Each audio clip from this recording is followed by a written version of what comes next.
something that we soon experience, as it seems right as we graduate high school. We know what it's like to deal with death when we're in high school and as we're growing up, but it seems to really hit us the second that we're on our own, moved out of our parents' house. Death is surrounding me lately. Ever since February 20th, I have lost 3 people to cancer. But it didn't just start with them. It started when we graduated. We lost Leo first, right after graduation. We almost lost Brody to a car accident in the fall. And then this past spring, we lost Miss Taylor Helen to cancer. Last month, we lost Debbie Schwetman to cancer, and just a few days ago, we lost Miss Carla Maxwell. Now, some of these people, they may have left a really big impact on your life, or you may have not known them, but they left an impact on Arlington, Texas. Arlington seems to get hit a lot lately, and maybe that's just because that's where I'm from, but that's where I grew up. Taylor, I had a few classes with her, and she always went out of her way to be kind to everybody. Miss Debbie was like a second mom to me. I always stayed at her house, always ate her food. She was always taking me to volleyball practice or picking me up. Always at the junior high working the PTA meetings and the concession stands.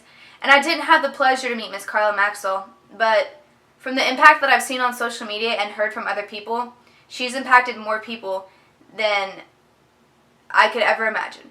It seems like the class of 2014 has been hit very, very hard, and that's the class that I graduated with. We seem to just be losing people as every month goes by, whether they be a student, a brother, a sister, a guardian, or just somebody you knew that was sick. But it's not all due to sickness. Some is sickness, some are car wrecks, some are shootings, some are just freak accidents. Psalm 118:24 said, "This is the day that the Lord has made. Let us rejoice and be glad in it." Let us rejoice that we are here today.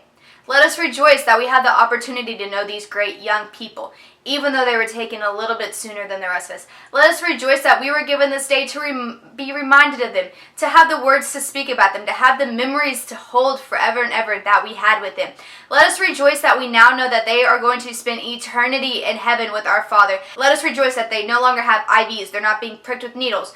They're not feeling sick. They're not in pain. They're not on pills. They're not constantly taking in fluids anymore.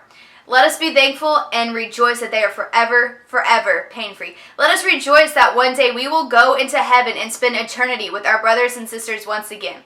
We have to remember, don't meditate on the past. It's sad that it was taken from us, but just think. It's so selfish of us to think, why? Why, God? Why did you take them from me? Why did you make them sick? Why did you put them in so much pain? That is so selfish of us to think, because guess what? They're forever pain-free, and they're spending eternity with our Heavenly Father, somewhere where we long to be, and they are there now, and we're selfishly wishing that they were back here. The best way to handle these situations is not to complain about what was taken from us, not to complain about the past or what our troubles are, what our problems are, but to rejoice and be happy that we were even given this day to live. I had a great situation today. My alarms didn't go off for class, and I wasn't going to go to class, but I knew I needed to go to my 12:31 for attendance. And I saw a girl walking by with a Choose Joy shirt, and I stopped and asked her, I said, "Do you know Taylor?" She said, "No, I'm my Kyo here, and we just ordered a big package of them." "Did you know Taylor?" I said, "Yes, I went to high school with her." And she noticed me, and she said, "I know you. Do you have a YouTube channel?" And I said, "Yeah." She goes, "My roommate and I, we watched you 2 days ago. You're doing awesome."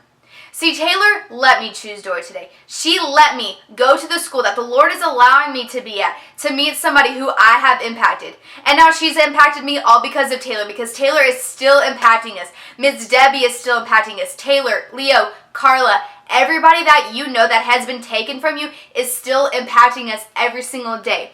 Anytime I'm driving home to Arlington, I always pass Leo's cross that's in the ground, and I think of him every single time. Anytime I think back to junior high, I think of Christian Taylor. It's just one of those things. They're never going to leave your mind, so there's no point in being sad. There's no point in having resentment or hate towards the person that hurt your loved one or towards God, because there should only be happiness. Of course it's sad. It's okay to be sad. It's okay to grieve.